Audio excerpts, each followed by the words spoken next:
Soal nomor 1 suatu makhluk hidup memiliki kromosom dengan formula 32AA plus XX. Berdasarkan formula tersebut, jumlah kromosom kelamin kromosom yang dimilikinya sebenarnya. Sebelum kita menjawab soal ini, mari kita pelajari dulu apa itu kromosom dan apa itu autosom.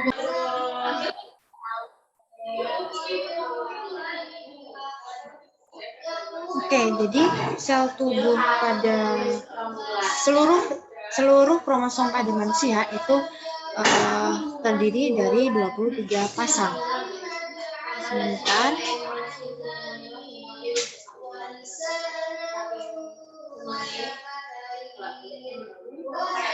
23 pasang, atau kalau misalnya kita ingin menghitung per buahnya 23 kali 2 karena berpasangan, maka ada 46 buah kromosom. Sebentar ya Ibu cek mikrofonnya. Cek. Oke, kedengaran ya insya Allah. Nah, kemudian 23 pasang ini terdiri dari apa saja? Kalau pada sel tubuh manusia, 23 pasang ini terdiri atas kromosom tubuh atau autosom, dan juga ada kromosom kelamin atau gonosom gitu. Nah, pada kromosom tubuh dia dilambangkan A. A ini maksudnya dia itu autosom gitu. Jadi dia melambangkan A ini autosom.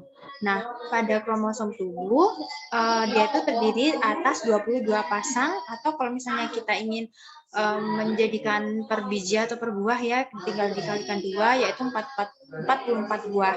Jadi kalau misalnya nanti ditulis, maka kalau pengen nulisnya 22 pasang berarti 22 AA. Tapi kalau misalnya ingin menulisnya tidak berpasangan, berarti dapat ditulis 44A gitu ya.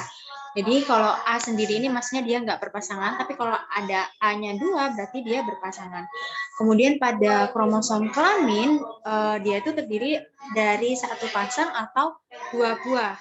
Kalau laki-laki, dia itu ada kromosom XY, kalau perempuan, dia kromosomnya XX. Nah, sel tubuh manusia ini, kromosomnya ini selalu berpasangan, atau biasa kita sebut pasangan kromosom homolog. Nah, sel tubuh manusia ini tujuannya untuk mengontrol sifat-sifat pada tubuh manusia, tapi tidak bisa menunjukkan apakah jenis kelaminnya seperti itu. Jadi untuk menentukan jenis kelamin maka ada sel kelamin atau gamet, biasa kita sebut gamet ya. Nah, kalau pada sel kelamin kromosomnya ini tidak berpasangan atau haploid. Kalau berpasangan namanya diploid atau 2N. Kalau yang tidak berpasangan dia N atau haploid. Nah, untuk sel kelamin dia itu terdiri dari 22A ditambah X untuk yang perempuan, tapi kalau untuk yang cowok 22A ditambah Y. Nah, untuk penulisannya itu seperti ini. Jadi kalau misalnya sel tubuh itu kan 2N atau diploid, berpasangan. Kalau sel kelamin kan N. Nah, sel tubuh sendiri itu terdiri atas gonosom sama autosom. AA plus XY gitu. Jadi jumlahnya ada 23 pasang seluruhnya. Atau bisa kita tulis 44A plus XY. Kalau misalnya perempuan 22AA plus XX atau 44A plus XX. Nah, pada sel kelamin haploid bisa kita tulis 22A plus X atau 22A plus Y. Kalau pada perempuan 22A plus X karena kromosomnya hanya terdiri dari kromosom X saja. Tapi kalau laki-laki ada X dan juga ada Y.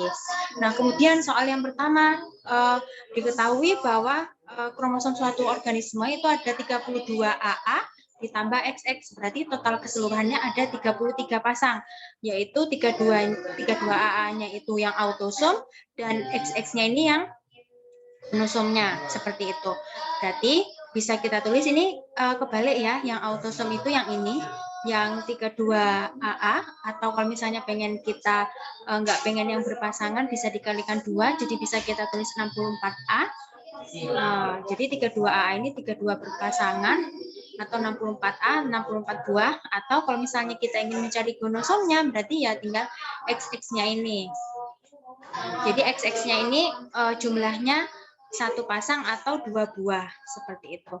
Nah, kemudian kalau misalnya pengen kita tulis lengkap, jadi sel tubuhnya itu ada 32 AA plus XX atau 64A saja plus XX, dan sel kelaminnya 32A plus X gitu. Jadi baik di sel tubuh maupun pada sel kelamin dia itu terdiri dari ada autosom dan juga ada gonosom seperti itu. Jadi jawabannya itu yang A ya, yang 2.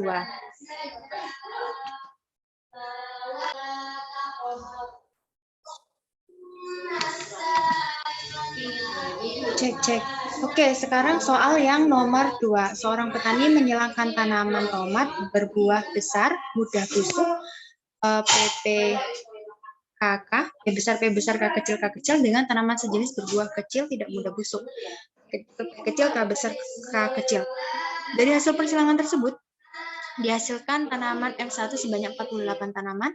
Banyaknya tanaman tomat yang memiliki fenotip berbeda dengan kedua induknya tersebut adalah, berarti di sini kita harus menulis ini ya, parentalnya dulu. Jadi di sini ada P besar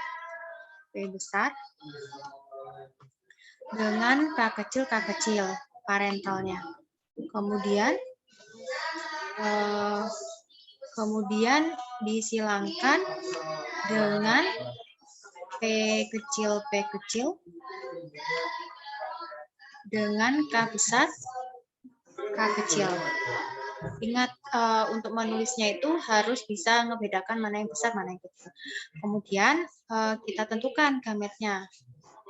Gametnya di sini berarti ada P besar K kecil. Semuanya sama ya, dengan kalau yang di sini itu ada 2 berarti gametnya.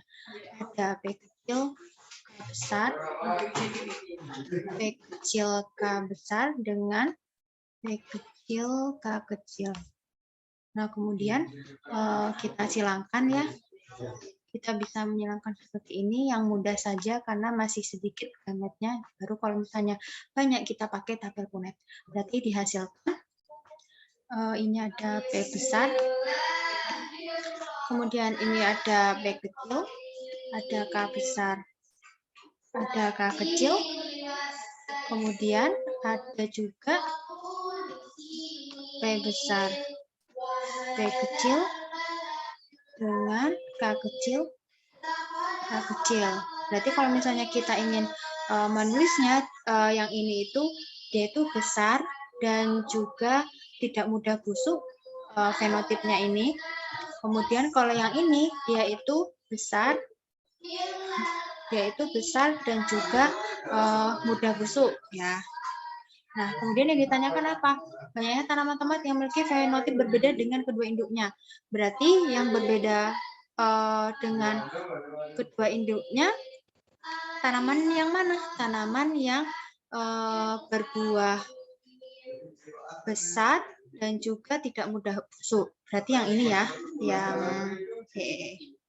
berarti yang ini ya, yang berbeda dengan induknya, karena yang besar dan mudah busuk ini sama dengan induknya. Nah, dari hasil persilangan tersebut dihasilkan F1 sebanyak 48 tanaman. Jadi dua-duanya ini kalau dijumlah itu sama dengan 48 tanaman. Berarti karena kemungkinannya hanya ada 2,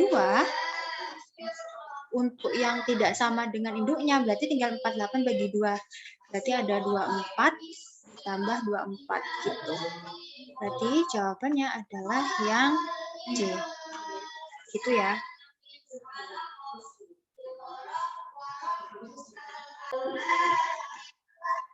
Kemudian yang nomor 3.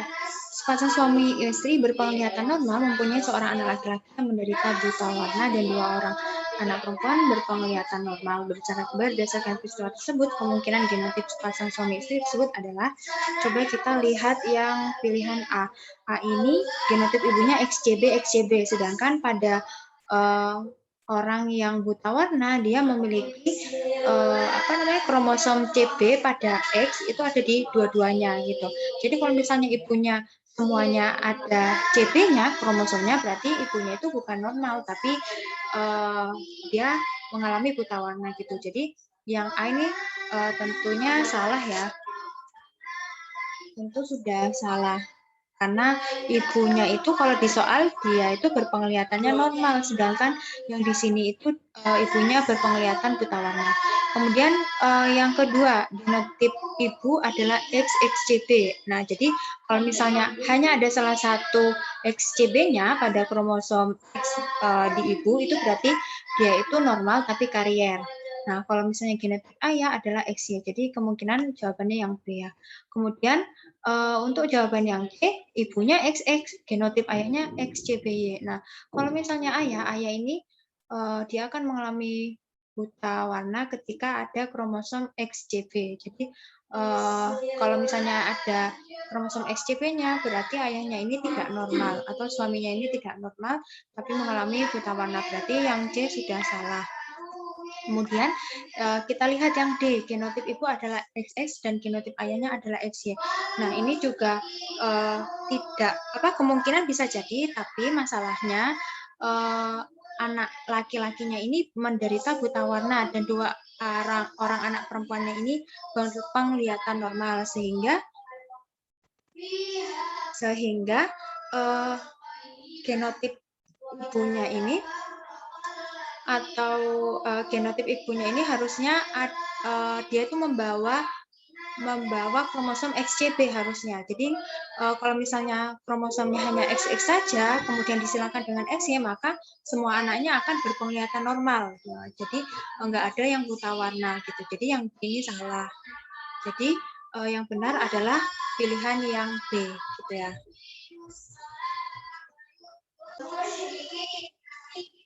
Kemudian yang nomor 4. Perhatikan gambar di samping. Pernyataan yang benar terkait gambar tersebut adalah, nah, kita lihat gambar di samping ini dia merupakan kromosom yang double helix gitu ya. Nah, kita tahu bahwa yang double helix ini dia itu termasuk DNA. Nah, kemudian berarti kita memilih jawaban yang merupakan ciri-ciri DNA. Kita lihat ya di pilihan pertama, tersusun atas gula pentosa berupa gula ribosa. Nah, untuk gula pentosa yang jenisnya gula ribosa itu dimiliki oleh RNA, bukan DNA. Kalau DNA namanya deoksiribosa. Kemudian strukturnya berupa rantai tunggal atau single helix. Nah, kalau single helix ini kan masuk ke RNA ya. Kalau DNA itu double helix atau rantainya ganda gitu, double gitu. Kemudian yang C, fungsinya berkaitan erat dengan sintesis protein. Nah, ini termasuk RNA ya, fungsinya dari RNA. Kemudian yang D, memiliki basa pirimidin yang terdiri atas sitosin dan timin. Nah, ini benar termasuk ciri-ciri DNA karena kalau misalnya yang RNA, basa pirimidinnya itu terdiri atas sitosin dan urasil. Jadi timinnya ini diganti urasil. Kemudian soal nomor 5. Bunga berwarna merah M besar M kecil disilangkan dengan sesamanya. Diketahui warna bunga merah M besar dominan terhadap warna bunga putih M kecil. Hasil persilangan bunga tersebut seperti dalam kotak punet di samping.